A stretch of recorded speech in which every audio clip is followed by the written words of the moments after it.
ओम श्री साम शिवाय नमः। ओम श्री गणेशाय नमः। श्री शिव महापुराण में रुद्र संहिता पार्वती खंड का 47वां अध्याय प्रारंभ करते हैं। वर पक्ष के आभूषणों से विभूषित शिवा की नीराजना, कन्यादान के समय वर के साथ सब देवताओं का हिमाचल के घर के आंगन में विराजना तथा वर वधू के द्वारा एक दूसरे का पूजन। ब्रह्मा जी कहते हैं, नारद तदनंतर गृहश्रेष्ठ हिमवान ने प्रसन्नता और उत्साह के साथ वेद मंत्रों द्वारा दुर्गा और शिव का उपस्नान करवाया। तत्पश्चात गिरिराज की प्रार्थना से श्री विष्णु आदि देवता तथा मुनि कौतूहल पूर्वक उनके घर के भीतर गए।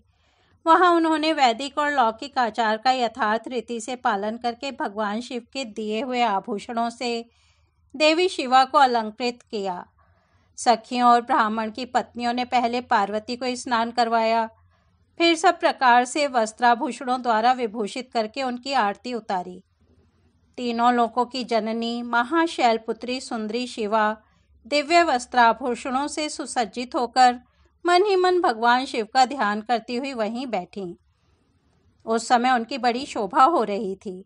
उस अवसर पर दोनों पक्षों में महान आनंददायक उत्सव होने लगा।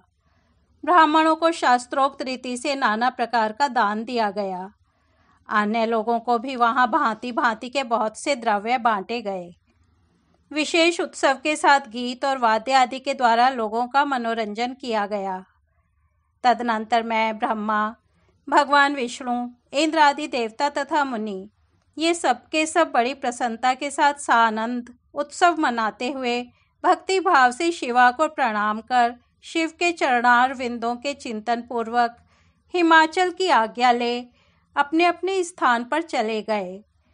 इसके बाद गर्ग ने कन्यादान का समय जान हिमाचल से श्री शंकर तथा बारातियों को बुलाने के लिए कहा। फिर तो बाजे बजने लगे। हिमाचल के मंत्रियों ने जाकर वर और बारातियों से शीघ्र पधारने के लिए प्रार्थना की। वे बोले, कन्यादान के लिए उचित समय आ गया है, अतः आप लोग शीघ्र मंडप में पधारें।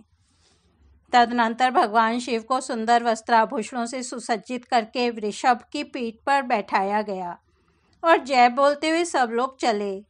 भगवान शंकर को आगे करके बाजे बजाते और कौतुक करते हुए सब बाराती हिमालय के घर को गए। हिमालय के भेजे हुए ब्राह्मण तथा श्रेष्ठ पर्वत कौतूहल पूर्वक शंभु के आगे आगे चलते थे। भगवान के मस्तक पर बहुत बड़ा छत्र तना हुआ था। सब ओर से उन्हें चंवर डुलाया जाता था तथा वे महेश्वर चंदोवे के नीचे होकर चलते थे। मैं, विष्णु, इंद्र और लोकपाल आगे रहकर उत्तम शोभा से सुशोभित हो रहे थे। उस महान उत्सव के समय शंख, भेरी, पटहा, आनक और गौमुख आदि बाजे बारंबार बज रहे थे। इन सब के साथ जगत के एकमात्र जीवन बंधु भगवान शिव परमेश्वरोचित तेज से संपन्न हो यात्रा कर रहे थे। उस समय समस्त देवेश्वर उनकी सेवा में उपस्थित हो बड़े हर्षोल्लास के साथ उन पर फूलों की वर्षा करते थे। इस प्रकार पूजित और बहुत सी स्तुतियों द्वारा प्रशंसित हो परमेश्वर शिव ने यज्ञ मंडप में प्रवेश किया। वहां श्रेष्ठ पर्वतों ने शिव को वृषभ से उतारा और महान उत्सव के साथ प्रेम पूर्वक उन्हें घर के भीतर ले गए। हिमालय ने भी घर में आए हुए देवताओं सहित महेश्वर को विधि पूर्वक भक्ति भाव से प्रणाम करके उनकी आरती उतारी। फिर महान उत्सव पूर्वक अपने भाग्य की सराहना करते हुए उन्होंने अन्य समस्त देवताओं और मुनियों को प्रणाम करके उन सबका समादर किया। श्री विष्णु सहित महेश्वर को तथा मुख्य मुख्य देवताओं को पाद्य आर्घ्य देकर हिमालय उन्हें अपने भवन के भीतर ले गए और आंगन में रत्नमय सिंहासनों के ऊपर मुझको, विष्णु को, शंकर जी को तथा अन्य विशिष्ट व्यक्तियों को बिठाया। उस समय मैना ने अपनी सखियों, ब्राह्मण पत्नियों तथा अन्य पुरंदरियों के साथ आकर सानंद आरती उतारी। कर्मकांड के ज्ञाता पुरोहित महात्मा शंकर के लिए मधुपर्क पूजन आदि जो आवश्यक कृत्य थे उन सबको सहर्ष संपन्न किया। फिर मेरे कहने से पुरोहित ने प्रस्ताव के अनुरूप उत्तम मंगलमय कार्य आरंभ किया। इसके बाद हिमालय ने अंतर्वेदी में, जहाँ समस्त आभूषणों से विभूषित उनकी कृशांगी कन्या वेदी के ऊपर विराजमान थी, वहां मेरे और श्री विष्णु के साथ महादेव जी को ले गए। तदनंतर बृहस्पति आदि विद्वान बड़े उत्साह से संपन्न हो कन्या दानोचित लग्न की प्रतीक्षा करने लगे। गर्ग ने पुण्याहवाचन करते हुए पार्वती जी की अंजलि में चावल भरे और शिवजी के ऊपर अक्षत छोड़ा। परम उदार सुमुखी पार्वती ने दही, अक्षत, कुश और जल से वहां रुद्रदेव का पूजन किया, जिनके लिए शिवा ने बड़ी भारी तपस्या की थी। उन भगवान शिव को बड़े प्रेम से देखती हुई वे वहां अत्यंत शोभा पा रही थीं। फिर मेरे और गर्ग आदि मुनियों के कहने से शंभु ने लोकाचारवश शिवा का पूजन किया। इस प्रकार परस्पर पूजन करते हुए दोनों जगन में पार्वती परमेश्वर वहां सुशोभित हो रहे थे। त्रिभुवन की शोभा से संपन्न हो परस्पर देखते हुए उन दोनों दंपति की लक्ष्मी आदि देवियों ने विशेष रूप से आरती उतारी। इस तरह से 47वां अध्याय समाप्त होता है। अब हम 48वां अध्याय प्रारंभ करते हैं। शिव पार्वती के विवाह का आरंभ। हिमालय के द्वारा शिव के गोत्र के विषय में प्रश्न होने पर नारद जी के द्वारा उत्तर। हिमालय का कन्यादान करके शिव को दहेज देना तथा शिवा का अभिषेक। ब्रह्मा जी कहते हैं, नारद, इसी समय वहां गर्गाचार्य से प्रेरित हो मेना सहित हिमवान ने कन्यादान का कार्य आरंभ किया। उस समय वस्त्राभूषणों से विभूषित महाभागा मेना सोने का कलश लिए पति हिमवान के दाहिने भाग में बैठी। तत्पश्चात पुरोहित सहित हर्ष से भरे हुए शैलराज ने पाद्य आदि के द्वारा वर का पूजन करके वस्त्र, चंदन और आभूषणों द्वारा उनका वरण किया। इसके बाद हिमाचल ने ब्राह्मणों से कहा, आप लोग तिथि आदि के कीर्तन पूर्वक कन्यादान के संकल्प वाक्य का प्रयोग बोलें। उसके लिए अवसर आ गया है। वे सब द्विश्रेष्ठ काल के ज्ञाता थे, अतः तथास्तु कहकर वे सब बड़ी प्रसन्नता के साथ तिथि आदि का कीर्तन करने लगे। तदनंतर सुंदर लीला करने वाले परमेश्वर शंभु के द्वारा मन ही मन प्रेरित हो हिमाचल ने प्रसन्नता पूर्वक हंसकर उनसे कहा, शंभो, आप अपने गोत्र का परिचय दें, प्रवर, कुल, नाम, वेद और शाखा का प्रतिपादन करें। अब अधिक समय न बिताएं। हिमाचल की यह बात सुनकर भगवान शंकर सुमुख होकर भी विमुख हो गए, अशोचनीय होकर भी तत्काल शोचनीय अवस्था में पड़ गए। उस समय श्रेष्ठ देवताओं, मुनियों, गंधर्वों, यक्षों और सिद्धों ने देखा कि भगवान शिव के मुख से कोई उत्तर नहीं निकल रहा है। नारद यह देखकर तुम हंसने लगे और महेश्वर का मन ही मन स्मरण करके गिरिराज से यूं बोले। नारद ने कहा, पर्वतराज, तुम मूर्खता के वशीभूत होकर कुछ भी नहीं जानते। महेश्वर से क्या कहना चाहिए और क्या नहीं, इसका तुम्हें पता नहीं है। वास्तव में तुम बड़े बहिर्मुख हो। तुमने इस समय साक्षात हर से उनका गोत्र पूछा है और उसे बताने के लिए उन्हें प्रेरित किया है।